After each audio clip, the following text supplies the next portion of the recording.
Fala, administradores, tudo tranquilo?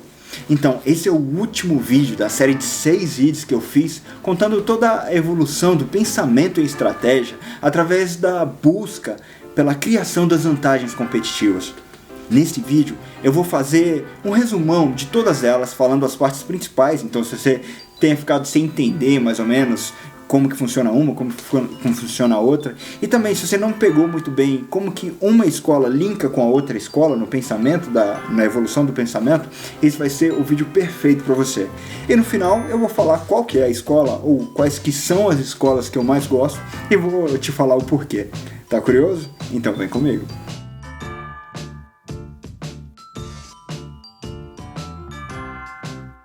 Desde o início dessa série de vídeos, a gente está falando muito sobre diferenciais competitivos, que é a busca que as empresas têm de fazer uma coisa de melhor forma, mais bem feita, com uma qualidade superior ou com um preço mais baixo, para ela conseguir retornos maiores sobre as suas atividades. É neste contexto que Porter chegou lá em 1988, salvo engano, e começou a desenvolver a escola do posicionamento, que para Porter ele achava que a diferencial competitivo de uma empresa é criada da forma dos muros da empresa para fora, como que ela se posiciona em determinado mercado.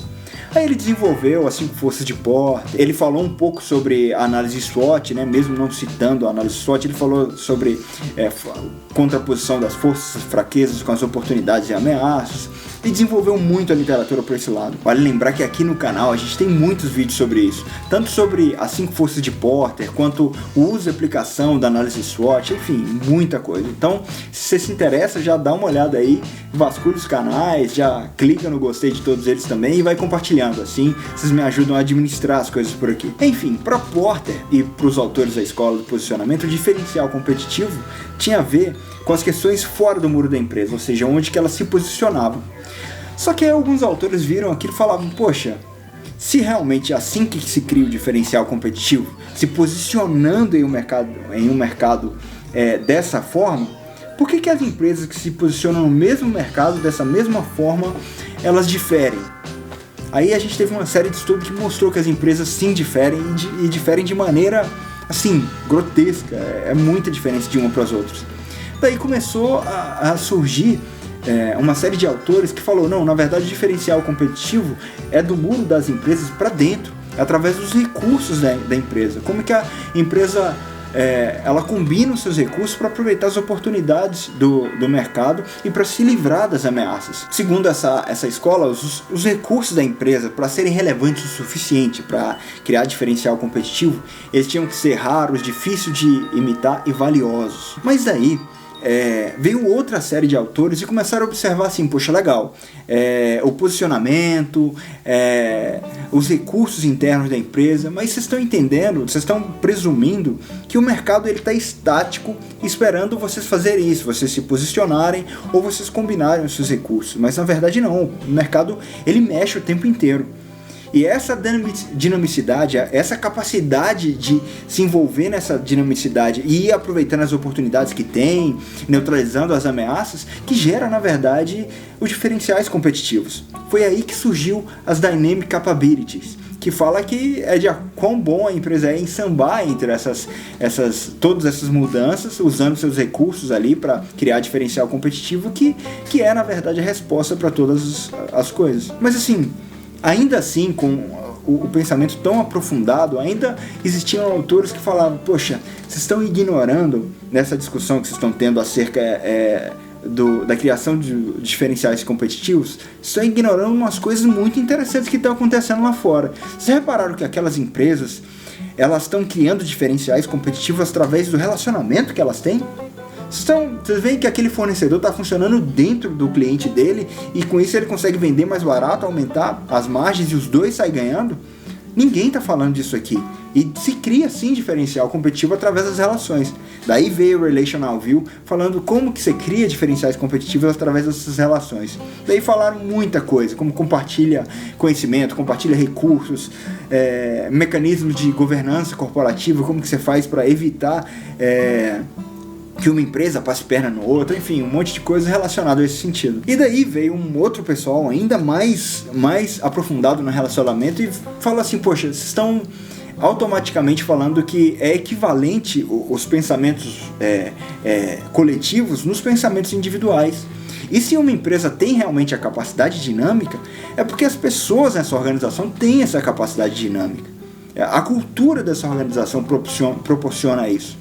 E se uma empresa ela é apta a relacionar com outra, é porque as pessoas dessa organização são aptas a isso.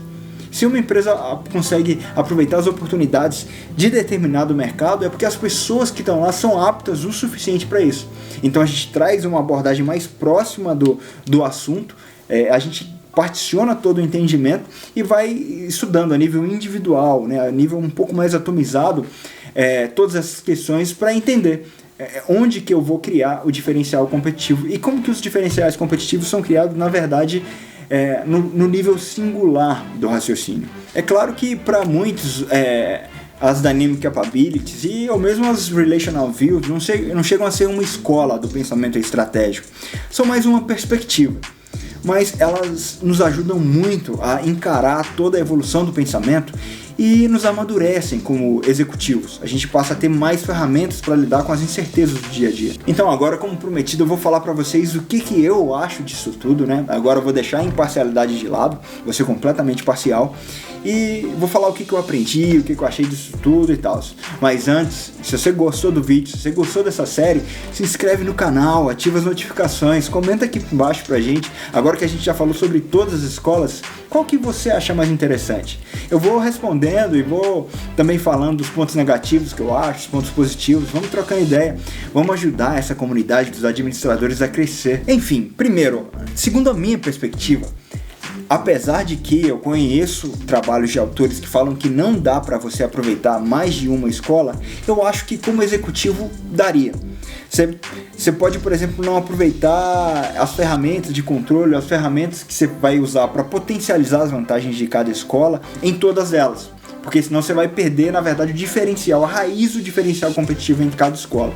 Mas eu entendo que tem muita coisa do raciocínio delas que dá para aproveitar sim. Você consegue fazer essa busca, essa equivalência e ter esse ganho de sinergia. Porque quem é executivo aqui, quem administra a empresa, ou mesmo gerencia, ou tem um negócio, ou trabalha para alguém, sabe o quão complexos são as coisas.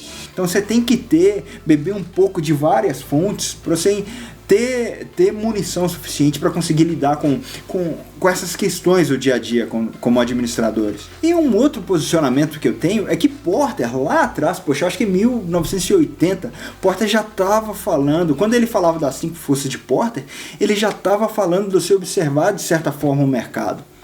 Quando ele falava que você tem que observar as oportunidades e ameaças do mercado e também as suas forças e as suas fraquezas, ele também já está te convidando a olhar no espelho, a fazer uma análise para dentro dos muros da organização.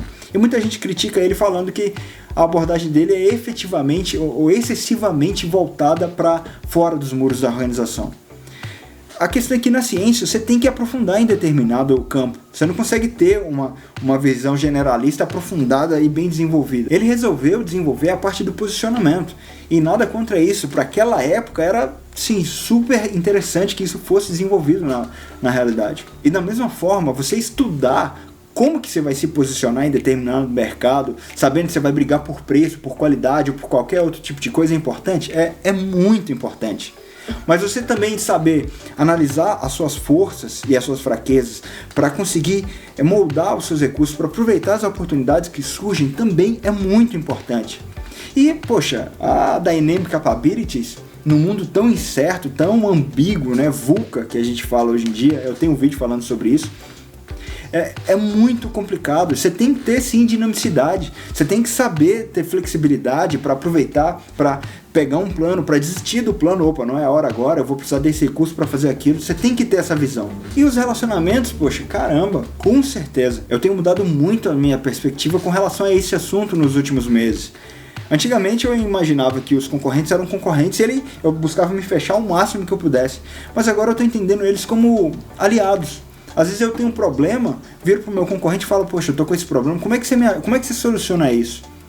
O que você está fazendo? Quem ganha, na verdade, sou eu, que melhoro o meu conhecimento, e o meu cliente, que está tendo uma demanda que está sendo solucionada sem ele nem entender o que eu estou fazendo aqui. Eu estou ganhando qualidade no meu serviço para o meu cliente, entendeu? Então eu acho da mesma forma que eu ensino o meu concorrente a fazer isso, eu ajudo ele em várias coisas. Eu acho que essa cooperação, desde que gerenciada de maneira correta, porque infelizmente a gente tem muita coisa ruim, muita gente querendo passar a perna em muita gente, a gente tem que ter sim uma análise mais criteriosa com relação a isso. E poxa, sobre os Micro Foundations, caramba, quem me conhece sabe a paixão que eu tenho pelos indivíduos, né? Pela a singularidade de cada um, e como que isso ajuda a construir coisas maiores, que, como a gente falou no Relational View, são um todo maior do que a soma das partes. Então, resumindo para vocês, a evolução do pensamento em estratégia na busca pelos diferenciais competitivos considerou todas essas vertentes, e eu não acho que tem escola pior que a outra. Eu acho que um executivo, para conseguir fazer frente aos objetivos, aos desafios que a gente observa no mercado atualmente, ele tem sim que estar farto de se bisuntar de diferentes perspectivas, das diferentes escolas, e saber posicionar e saber usar isso da melhor forma possível de acordo com o que acontece no seu dia a dia. Então, seja você um coordenador, um analista, um assistente, um gerente ou um empreendedor, ou um camarada que ainda está estudando, tenha isso em mente. Você aprender sobre uma coisa não tira a vantagem das outras coisas. Você pode simplesmente beber de todas as fontes, se tornar um cara maduro com soluções mais assertivas para as dificuldades que você vai vir a enfrentar. E assim você vai ter, bem provavelmente, uma maior chance de ter sucesso nas suas empreitadas. E para exatamente isso, para que você tenha sucesso nas suas empreitadas, tanto no quesito profissional quanto no quesito pessoal, é que vocês podem contar comigo, com o administrador. E finalmente eu encerro essa série de vídeos. Foram vídeos muito legais. Se vocês gostaram dela, deixa aqui no comentário para mim. Não se esqueça de se inscrever, ativar as notificações e vai assistindo os vídeos aí para trás. A gente tem muito vídeo interessante, desde como a gente usa a administração na parte financeira, quanto na parte de organização da sua vida acadêmica, quanto da sua vida profissional, enfim, um monte de coisa. E vai continuando com a gente, que nas próximas semanas tem outros vídeos falando de outras coisas, hein? Se vocês gostarem também dessa série de vídeos, que foi a primeira que eu fiz, deixa nos comentários, quem sabe eu não trago mais coisas pra vocês, porque tudo isso aqui eu trouxe foi do que eu aprendi no mestrado. Então assim, eu aprendi em uma das melhores escolas de negócios do planeta e tô trazendo aqui em primeira mão pra vocês. Interessante, né? Eu acho que eu mereço sim aquele like, não mereço? Então valeu, a gente se vê nos próximos e até mais.